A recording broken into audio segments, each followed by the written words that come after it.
Pertama, apa itu sel? Sel merupakan program user yang disediakan untuk berinteraksi dengan user atau merupakan penerjemah bahasa yang berupa input dari keyboard atau sel file tertentu.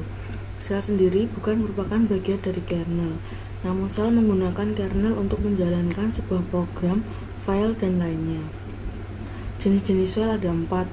Bash dikembangkan oleh Brian Fox dan Chad Remy di Free Software Foundation. Kemudian Korn Shell dikembangkan oleh David Korn, penemuannya di AT dan T Bell Labs.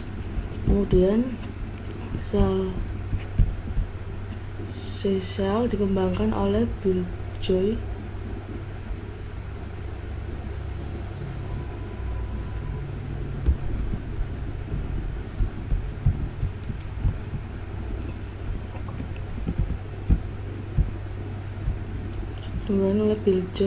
lokasi penemuannya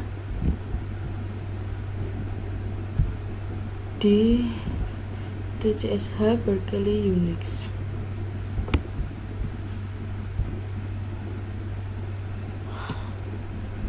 Kemudian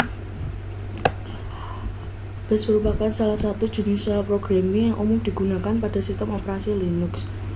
Terus kemudian ada crontab, merupakan sistem penjadwalan pada operation system Linux. Fungsinya hampir sama dengan schedule text yang ada pada Windows. Caranya kita melakukan penyetingan waktu dan program atau file yang akan dijalankan pada waktu tertentu. Crontab mendukung bash file. Manfaatnya dapat melakukan penjadwalan untuk mematikan komputer, membuka sebuah program, restart komputer, dan lain-lain. Manfaat tergantung dengan penggunaan. History merupakan adaptasi dari C-Shell, yakni pencatatan dari semua instruksi yang telah dilakukan, dapat dipilih kembali dari perintah yang dipilih dan dapat dijalankan kembali.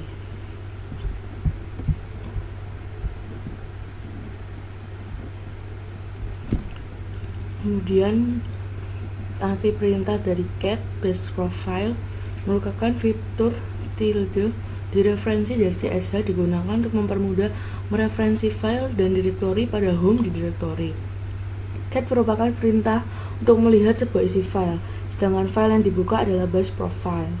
Echo hostname merupakan perintah output atau disebut sebagai perintah pengganti. Perintah pada backcode dieksekusi dan output perintah diberikan pada baris perintah. Tanda petik 1 artinya membatasi semua ekspansi kecuali ekspansi variabel mengganti perintah, ekspansi satu karakter, pengganti history yang disimbolkan dengan $, garis strip, backslash, dan tanda seru. Jadi perintah di atas dapat diartikan sebagai perintah untuk mencetak echo argumen hostname (2) hostname. Kunci tab digunakan untuk meneruskan perintah baris dengan lengkap. Dapat digunakan untuk melengkapi nama perintah atau nama file. Untuk melengkapi nama file, ketik perintah dan dilanjutkan dengan mengetik nama file. Jika yang diketikkan adalah karakter unik, tekan kunci tab. Contoh chmod 444 garis miring etc tab. Jika hanya ada satu perintah yang diketikkan dan dimulai dengan chmod 44 etc, maka perintah lengkap akan muncul secara otomatis.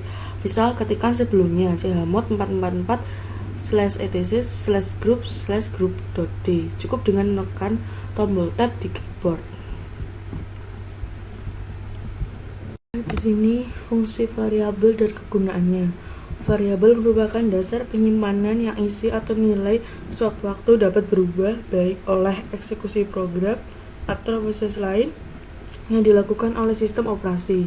Untuk data yang akan ditempati memori dengan kapasitas tertentu, variabel dibagi menjadi 3 kategori. Yang pertama environment variable, positional parameter, dan use defined variable. Bagaimana cara meminta input dari pengguna?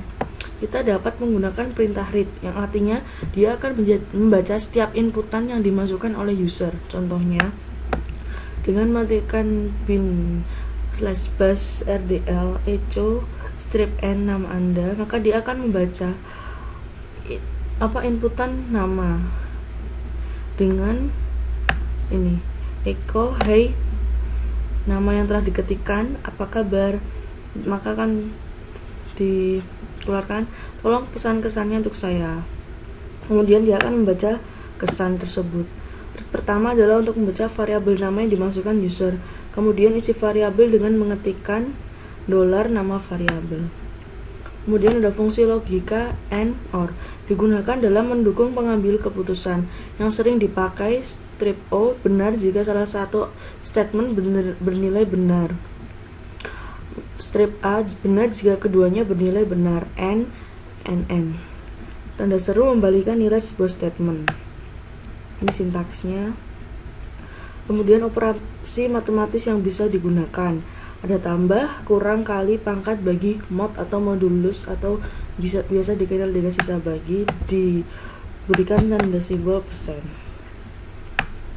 Kemudian penggunaan variabel tipe string dan numerik. String untuk karakter huruf, sedangkan numerik untuk karakter angka. Kemudian perjabangan untuk melakukan seleksi berdasarkan kondisi tertentu. Sintaksnya ini seperti ini. Ada else, kemudian ada case untuk membuat kondisi majemuk jika dibandingkan dengan if. Case lebih efisien jika kondisi yang digunakan sangat banyak, lebih optimal. Kemudian ada perulangan, ada for untuk melakukan perulangan sampai kondisi tertentu. Sintaksnya seperti ini. Kemudian the while, selama kondisi benar atau zero, perintah akan diulang terus menerus selama kondisi itu benar. Sedangkan kebalikannya itu adalah until, itu dia akan diulang selama kondisinya salah. Kemudian ada select untuk pembuatan layout berbentuk menu pilihan. Select var name in and return list to interaction and done. Ini merupakan sintaksnya.